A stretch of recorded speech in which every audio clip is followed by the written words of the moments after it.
Medicinska fakulteta Univerze v Mariboru letos že drugo leto povečuje vpis študentov splošne medicine za 20 na leto.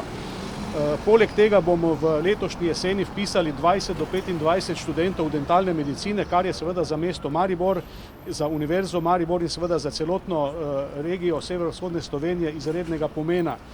To pomeni, da bomo v jeseni letos vpisali okoli 150 študentov na splošni in na dentalni smeri, poleg tega pa še 30 študentov na podiplomskem študiju, kar skupaj znese okoli 180 študentov.